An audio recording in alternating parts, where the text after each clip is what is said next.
Muito boa noite, tudo bem com vocês? Resolvi abrir aqui uma live. Minha filha saiu para passear aqui com a minha irmã. Tô sozinha aqui, acabei de trabalhar, tá chovendinho. Falei, você quer saber? Vamos abrir uma live lá e falar de um assunto muito importante, que inclusive faz parte de um capítulo do meu livro, que ainda não está publicado, tá? Eu tô finalizando. Que é o seguinte: você não é todo mundo. O que eu quero dizer com isso? Que você é único, você é única. E não só na digital. Por quê? Porque alguém tem uma digital parecida com a sua? Não. Né? Parecida não. Igual à sua? Não, não tem. Da mesma forma, você sabia que o mapa, que você tem um mapa mental que também é único seu? Vamos lá. O que isso quer dizer e o que isso tem de aplicação prática na sua vida? É o seguinte: da mesma forma que você tem uma digital exclusiva, você tem um pensamento, uma vivência, uma experiência, um filtro também que pertence somente a você. E isso é muito importante você saber, tanto para as suas relações pessoais como para as suas relações profissionais. Em casa, com os filhos, marido, mulher, profissionalmente, com professores, com alunos, enfim, tá? Isso é muito importante você saber. E eu já vou te contar o porquê. Mas eu quero aqui dar um exemplo. Eu gosto bastante de trazer exemplos aqui para vocês, para ficar mais fácil de a gente contextualizar. Tem um exemplo que até o Tony Robbins traz, que é um exemplo real, né, de uma situação que realmente aconteceu. Tinha um pai que era extremamente alcoólatra, né, agressivo, enfim. E ele tem 2 filhos. Um filho, ele cresceu e se tornou alcoólatra também. Também batia na esposa, nos filhos em casa, enfim, o mesmo vício, o mesmo comportamento do pai. E o outro filho, não. O outro filho nunca colocou uma gota de álcool na boca, tem uma família muito boa, trabalha, conquistou aí diversos objetivos da vida dele e tá. E aí foi feita uma pergunta para os dois, né? Por que você, falou para o alcoólatra, por que você acha que você tornou-se alcoólatra? Você tem esse vício? A resposta foi a seguinte: também com um pai que eu tive? Tudo bem. Aí fizeram essa mesma pergunta para o outro. E a surpresa foi a seguinte: a resposta foi a mesma. Por que você não tem esse vício? Por que você é trabalhador, cuida bem aí dos seus? Por quê? Ele falou assim: também com o pai que eu tive, eu não queria ter nunca essa experiência para minha vida. Então eu nunca bebi. Vocês percebem? A situação, ela é a mesma. Porém, cada um desses irmãos tem uma experiência um pouco diferente. Ninguém é igual. Lembra da digital? Por mais que eles tenham vivido e crescido na mesma casa, um teve um tipo de professor, por exemplo, ou uma roda de amigos. E isso foi criando experiências, foi criando crenças, valores um pouco diferentes. E isso faz parte do mapa mental, que eu acho importantíssimo você saber, exatamente para que você possa tomar a rédea, o controle da tua vida. Tanto da sua vida, como o que acontece ao seu redor. Por quê? O que acontece ao seu redor? Sabia que tem muita coisa que acontece que você pode, vou falar, vai controlar? Você pode controlar. Por exemplo, Isso acontece bastante, eu vejo bastante, tá? Pai e mãe separados com o filho. E o filho, na maioria das vezes, ele acaba sendo vítima, porque é vítima, de muitas experiências ruins. Ele ouve muitas coisas ruins acerca do pai, acerca da mãe, a depender aí de com quem que ele esteja. E isso vai fazendo parte da experiência dessa criança, dos traumas dela, do que ela ouviu, do que ela viu, do que ela vivenciou. E por que eu falo que você pode controlar essa situação? Porque se você, por exemplo, é esse pai ou essa mãe, o que você pode fazer? Será que realmente agir dessa forma é a melhor maneira? Gente, agir na emoção, vocês precisam começar a controlar isso. Todo mundo precisa começar a controlar isso.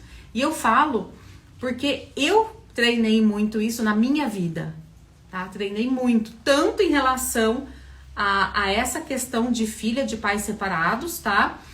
Que eu faço isso com a minha filha, eu sou bem próxima do pai dela, sou amiga do pai dela, e isso eu tornei essa experiência, nós tornamos essa experiência na vida da minha filha bem melhor, né? Uma experiência de respeito, uma experiência de amizade, dentre outras, tá?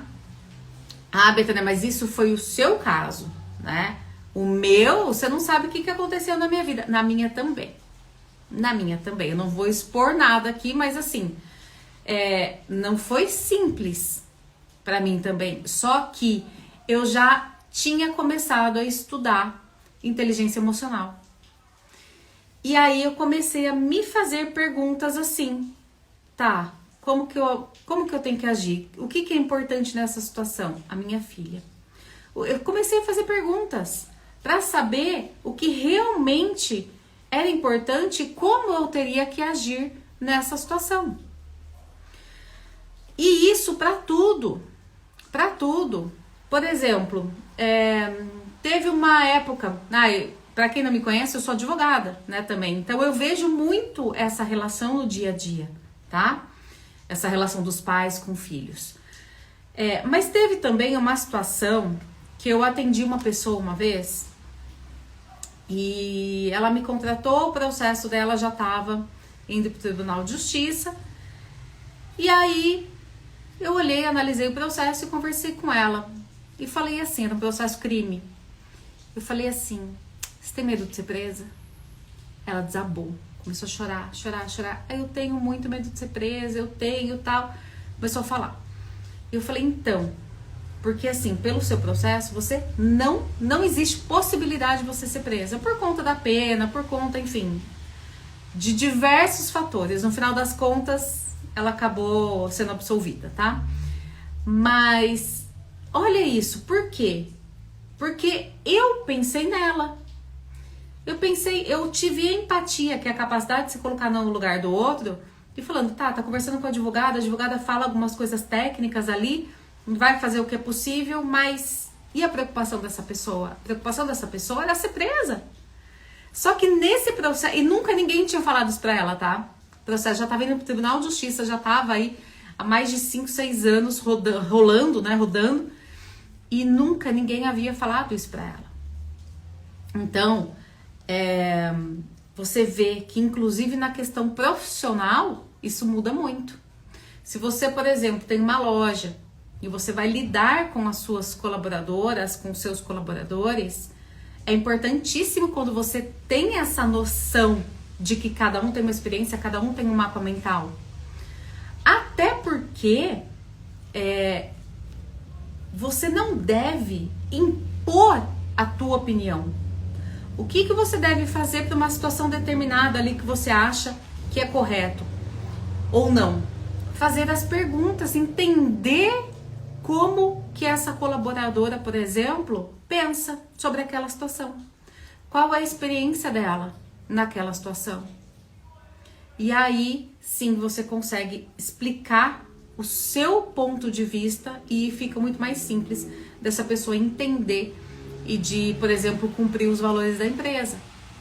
Tá? Isso, gente, eu posso ficar aqui a noite inteira dando exemplos para vocês do quão importante é você entender essa questão dos mapas mentais. Então, cada um tem esse mapa de acordo com o que viveu, com o que ouviu, com o que vivenciou, com as suas crenças, com os seus valores. As crenças você pode mudar, tá? Mesmo que você tenha uma crença que não te faça bem, isso pode ser modificado. E aí, além disso, eu falei já pra vocês, inclusive já tem aqui conteúdo sobre isso no canal, sobre os filtros, né? Que cada pessoa enxerga o mundo de acordo com os filtros que ela tem, que ela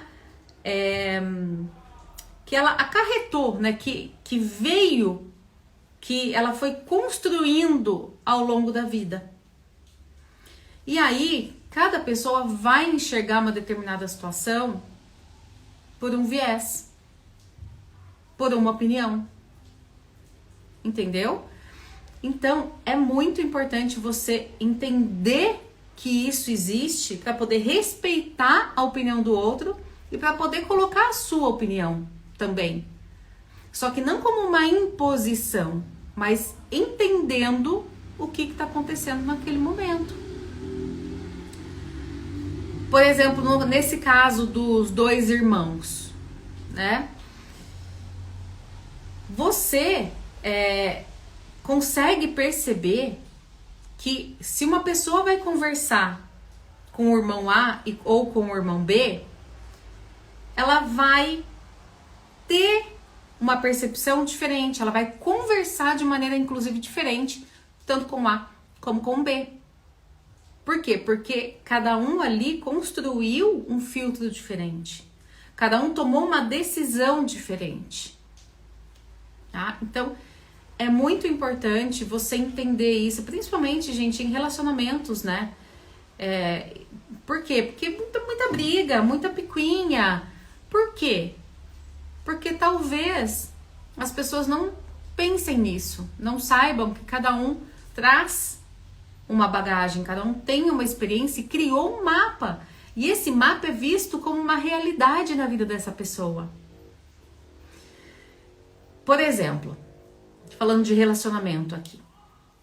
Eu sou pós-graduada também em inteligência emocional, tá? Então tem toda essa parte psicológica aí que eu já estudei e vivenciei também com alguns clientes, tá? E com, enfim, né? Questão pessoal, questão dia a dia, enfim. Por exemplo, uma pessoa, uma mulher que tenha a crença definitiva na vida dela, definitiva, né? Essa crença ela pode ser modificada, mas ela não sabe disso. Ela acredita que todo homem trai, por exemplo. Ela acredita nisso, ela acredita. E aí quando ela consegue se relacionar com uma pessoa íntegra, né, com um homem que não trai, por exemplo, como que ela vai agir numa situação? Imagina, esse homem chega mais tarde em casa, né? Ele, enfim, alguma coisa aconteceu e ela não conseguiu falar com ele. O que vem na cabeça dela, de acordo com a experiência que ela tem, de acordo com a visão de mundo que ela tem, de acordo com os traumas que ela tem? Ele tá me traindo de novo. Essa é a experiência que ela traz. E aí, quando ele chega em casa, a briga é imediata. Eles já começam a brigar, ela já começa a falar, já começa a desconfiar. E olha que interessante, vamos imaginar que o pneu do carro furou e ele tava sem bateria, o celular. E que isso seja uma verdade. E aí ele vai contar pra ela, ela não vai acreditar, porque ela tem essa crença. E olha que interessante isso. Sabe o que provavelmente vai acontecer nessa situação? No futuro ele vai acabar traindo ela e o que ela acreditava acaba tornando-se verdade. Sabe por quê? Porque ela vai começar a pegar no pé dele. e vai começar a brigar. E vai começar a desconfiar de tudo. E vai invadir a individualidade. Enfim, vai tomar diversas atitudes, diversas ações que vai começar a afastar esse marido dela. E de repente ele vai, conhece alguém legal num dia e acaba traindo. Olha isso que interessante. Às vezes a pessoa, acreditando em algo, ela mesma faz aquilo acontecer na vida dela, por conta dessa crença. Então o que é legal? De repente esse marido entender essa visão dela, que ela tem esse trauma, que ela tem essa experiência, que ela tem essa vivência, e acolher naquele momento. Acolher e fazer com que ela entenda que não, que aquilo ficou no passado dela. Eu não sei, né? Eu tô dando um exemplo aqui. Mas quando a pessoa entende que o outro tem um mapa mental diferente, uma visão de mundo diferente, muda muita coisa. E isso faz parte da inteligência emocional. Não sair brigando, não sair, sabe, vivendo pela emoção daquele momento. Não, pensa realmente. Espera uns segundinhos aí, espera uns minutinhos e pensa realmente nas atitudes. Você sabe, tem tanta gente boa que acaba cometendo crimes, né, às vezes de agressão, enfim, por conta do momento. Que se tivesse parado um pouquinho para pensar, nunca que teria feito aquilo. Por isso que é muito importante você desenvolver essa questão da inteligência emocional. Passei aqui só para dar essas diquinhas aqui, que faz parte de um pequenino pedaço do livro, que eu tava aqui olhando o livro e falei, eu vou abrir aqui uma live e vou trocar uma ideia aqui com o pessoal. E se eu puder ajudar, né, com essa live, uma pessoa, já vai ter valido muito a pena aqui pra mim. Ótima noite pra vocês!